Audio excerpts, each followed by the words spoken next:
Ashama harka fuunee akkam jirtu jaallatamtootaa fi kabajamtoota hordoftoota fuula TikTokii kiyyaa toleegaa nageenyi keessan hundumtuu badhaadhaa akka ta'e nan amana.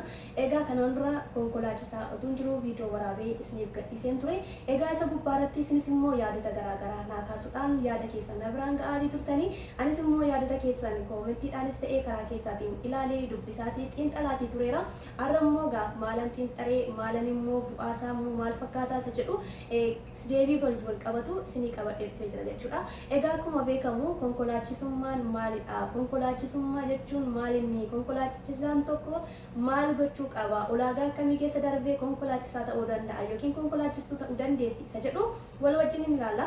Egaa akkuma beekamu namni tokko konkolaachisummaa qaxaramee yookiis immoo konkolaataa mataa isaatii konkolaachisuudhaan dura ulaagaalee yookiin immoo gulantaalee garaagaraa keessa darbuu qabaata jechuudha. Egaa gulantaan inni jalqabaa ishees haa ta'u isa inni guddaan ofitti amanamummaa qabaachuu fi akkasumas immoo wanta gaariis haa ta'u hamminaan yookiin immoo naasuudhaan miirota garaagaraatiin nu mudatan kamiyyuu damdamachuu akka dandeenyu ofitti amanuu danda'uu qabaanna.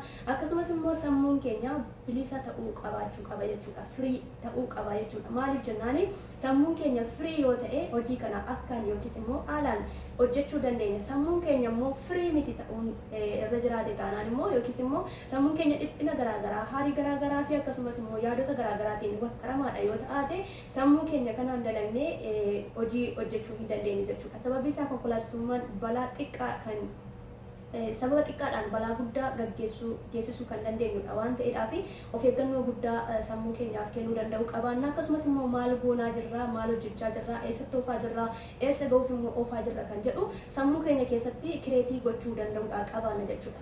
Egaa isa kana gochuu nan danda'a kan jedhu of gaafachuudhaan deebii ofii kennuu kan danda'u isinidha jechuudha.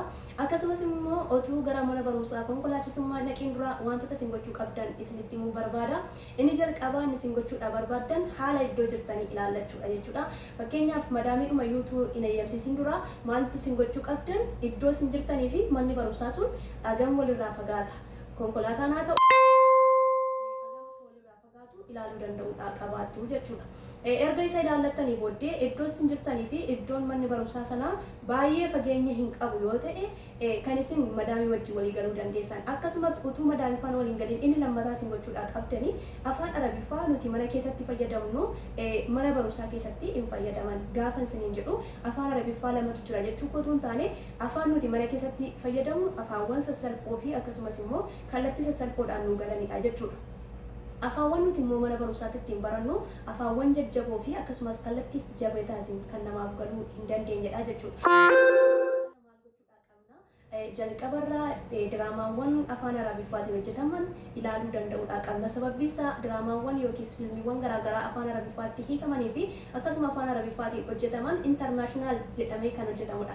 Afaan arabiffaa guutummaa addunyaatti walii galuu danda'an arabifoonni yookiin araboonni biyya garaagaraa kutaa garaagaraa keessa jiran loqoda garaagaraa qaban kan itti walii galanidha kan arabiffii diraamaadhaan yookiin immoo akkasumas immoo karaa foddaa TVtiin oduu garaagaraatiin dabarfamu kun international kan ta'edha yookiin immoo afaan loqoda hundumaa walii galuu ta'ee kan hojjetamudha jechuudha. Kanaaf isin isa kana ilaaluudhaan shaakallii gochuu danda'uudha qabaattu jechuudha. Yoo isa kana ilaalin madaa wajjin wanta haasofnu yookiin immoo gola keessatti akkasumas mana hojjennu keessatti wanta haasofnu bahee shufeera baradhaan xiqqoo in ulfaata jechuudha. Sin rakkisaa jechuudha. Eessatti sin rakkisaa wantoonni garaagaraa qormaanni garaagaraa ni jiraata. Akkasumas gulantaan isin keessa darbitan ni jiraata. Barumsa gaafa barsiisan marsaa tokko qofa isin barsiisu, marsaa lamarra deebi'anii isin barsiisanii. Fakkeenyaaf waa'ee mallattoolee daandiirraa isin barsiisu yoo ta'e mallattooleen daandiirraa maal akka ta'e, eenyu akka ta'e, maaliif akka barbaachisu isa kana gisuma tokko isin barsiisanii bira darbu jechuudha. Kun immoo kan isin fudhattan barnoota sa'aatii lama yookiin sa'aatii tokko kan hin caalle gidduuttidha jechuudha. Kana gidduutti immoo arabiffa hin beektan intarnaashinaali isaa yoo ta'e afaan inni ittiin barsiisu aaraa isinitti ta'a jechuudha. Gaafa kilaasii keessa seentan dingir isinitti jedha yookiis immoo bitaa isinitti galaa jechuudha. Isa kana akka hin taaneef yookiin inni kun akka isin mudanneef maal ta'uudha qabaattu wantoota garaagaraa garaagaraa arraba isaanii keessaa isaa ta'u yookiis immoo TV isaaniitiin haa ta'u yookiis bilbila qabnu YouTube irraa sarchi gochuudhaan diraamaawwanii fi akkasumas fiilmiiwwan garaagaraa ilaaluudhaan international kan ta'e arabiffa shaakallii fi akkasumas sammuu keenya keessatti koppii gochuu danda'u qabaanna jechuudha. Yoo isa kana beeknee qormaata achitti nuuf kennamu yookiin kilaasii keessatti nutti garaagaraa nuuf kennamu fi akkasumas immoo dhageenyee ittiin dubbannuu fi wantoota kana fakkaataniif nu gargaara jechuudha. Yoo kana hin beekin baay'ee isin rakkisaa akkasumas immoo hin kukkuftu jechuudha. Yoo kuftan immoo birriidhuma keessan duubatti deebitu jechuudha. Kanaaf birrii baay'ee waan isin gaafatuuf birrii baay'ee baasaa waan adeemtanii fi isa kanarraa of qulqulleessuuf dura of qopheessuu qabdu jechuudha. Erga isa kana shaakaltanii booddee inni sadaffaan isin gochuu dandeessan immoo YouTube yookiin immoo Google irraan sarchi gochuudhaan tiraafikingi kan jedhu barreessitanii yoo isin sarchi gootan isiniif dhufa. Inni kun mallattooleewwan daandiiwwan irratti yookiin immoo mallattooleewwan tiraafikaa kan ta'amantu isiniif dhufa jechuudha. Isaan kana utuu madaamii wajjin walii galtee hin godhin dura maal gochuu qabdu shaakaluudhaa qabdu. Arabiffaan ni jira, Ingiliffaan ni jira, Indiidhaan ni jira, afaan garaagaraan jira. Isin immoo akkuma beekamu nuti afaan lama qofadha kan nuti dandeenyu jechuudha.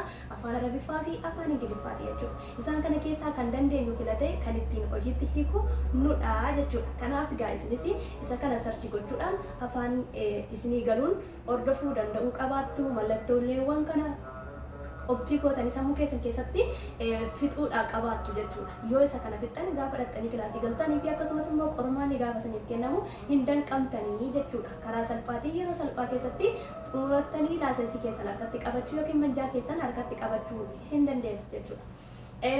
Akkasumas immoo inni isin gochuudhaa qabdan yeroo yookiis taayimii keessan haala hojii keessanii wajjin wal simsiisuu ilaallachuu qabdu. Madaamitti immoo qofatu hin taanetu madaamitti nimi taayimiin ani qabu akkam hojii koo fakkeenyaaf hojiin keenya ganama dhaabannee galgala irraa galla yoo ta'e baay'ee ulfaata barachuu hin dandeessan. Kanaaf maal gochuudhaa qabaattu yeroo ofii kennuu danda'uu qabaattu jechuudha. Hojiin keessan boqonnaa hin qabu taanaan amma gaafa hojii keessan boqonnaa ta'u argattanitti yookiis immoo amma baatanii hojii boqonnaa qabu argattanii seentanitti waa'ee tiraafikii yookiin waa'ee shufeerinatii barachuu sammuu keessan keessaa tasgabbeessuu danda'uu qabaattu jechuudha. Maaliif jennaan biizii isin godha hojii yoo ta'e hojii wajjiniin biizii ta'a barumsicha fudhachuun xiqqoo isinitti ulfaata. Maaliif mana barumsaa sa'aatii 2 akka achi turtan isiniin jedha yookiin immoo sa'aatii 1 akka achi turtan isiniin jedha. Sa'aatiiwwan kana achi turtanii as deebitanii immoo hojii keessan irratti immoo biizii taatu yoo ta'e madaamiin immoo gaafa sanaa dhiibbaa isinirraan ga'uu yookiin immoo barumsa kana birrii isaa kaffaltanii addaan isin kuffisiisuu dandeessi jechuudha. Akka inni kun isin hin mudannee fi taayimii keessan ilaallachuu danda'u qabdu. Hojiin isin galtan taayimii gaarii hin qabu taanaan immoo hanga hojii taayimii gaarii qabu argattanitti iddoodhuma keessan dhaabbachuu danda'u qabdu. Inni biraanii etuu gara barumsaatti fi gara madaamiitti darbiin amma isin gochuudhaa qabdanii ofii keessanii gara fuulduraatti maal ta'uu barbaaddu. Shufeera gaafa taatan qaxaramtanii mana madaamii hojjechuu barbaaddu shufeerinatiidhaan. Makiinaa dhuunfaa keessanii bitatanii hojiiwwan kaargoowwan garaagaraa hojjechuu barbaaddu. Akkasumas immoo kaampaanii garaagaraa keessa seentanii taaskiidhaan qaxaramtanii hojjechuu barbaaddu. Maal hojjechuun barbaada? Mana madaamii kana ammoo bahuudhaaf carraa akkamiin qaba? Isinii galee barachuu qofatu hin taane maal ittiin hojjennu beekuu danda'uu qabna. Akkasuma baranna ittiin aarisu sin gaafata. Akkasumas immoo barattanii birrii baay'eedhatti dhangalaastu. Qarshiin sitti dhangalaastan utuu hin kufiin barattu yoo ta'e 6,000 hanga 7,000 diraamaa jechuudha. Hin kukkuftu yoo ta'e immoo amma 15,000 amma 20,000 baasuu dandeessu diraamaa jechuudha. Maaliif jalqabdanii dhiisuun isinirraa hin jiraatu birrii keessan baaftaniitti waan ta'eef jechuudha. Xiiqii ittiin qabdu gaafa kana immoo birrii keessan akkuma qoosaatti baasaa deemtu gaafa ditteessanii kaalkuleet gootan isin baay'ee nyaatamtaniitu jechuudha. Kanaaf utuu ittiin seeniin dura hojii kana hojjedhee eessa ga'uun barbaada? Maal gochuun barbaada? Akkamittiin isa jedhu yaaduu danda'uu qabdu. Inni kun gaa kireetii ta'ee sammuu keessan keessatti uumameera yoo ta'e yookiin immoo raawwiidhaaf qophiitti jirtu yoo ta'e haala mijeeffattanii gara barumsaatti yookiis immoo gara madaamii beeksifachuutti dhufuu danda'uu qabdu. Madaamii immoo akkamitti beeksifanna isa jedhu iddoo jirtanii fi mana barumsaa keessan san madaamitti agarsiistu fageenya inni qabu.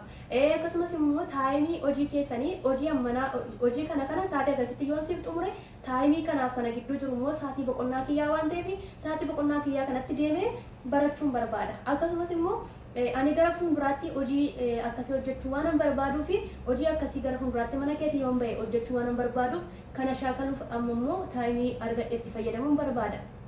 kan jedhuun yaadaa fi amalaan madaamii sana qabuudhaan bifa kanaatiin madaamiin akka ishiin isiniif eeyyamtu gochuu danda'uu ni qabaattu. Gaafa madaamiin isiniif eeyyamte immoo kallattii isinii danda'amuun itti fuftu jechuudha. Akkasuma ani immoo viidiyoo biraa irratti akkamittiin mana barumsaa keessatti gulantaalee jiru darbuu qabdanii fi akkasumas immoo gulantaaleen isin eeggatu mana barumsaa keessatti maal akka fakkaatu isiniif hin qabadhee dhufaa kanneen akka ammaatti isiniif qoode kan isin otuu ittiin seeniin beekuu qabdanii fi gochuu dandeessanidha.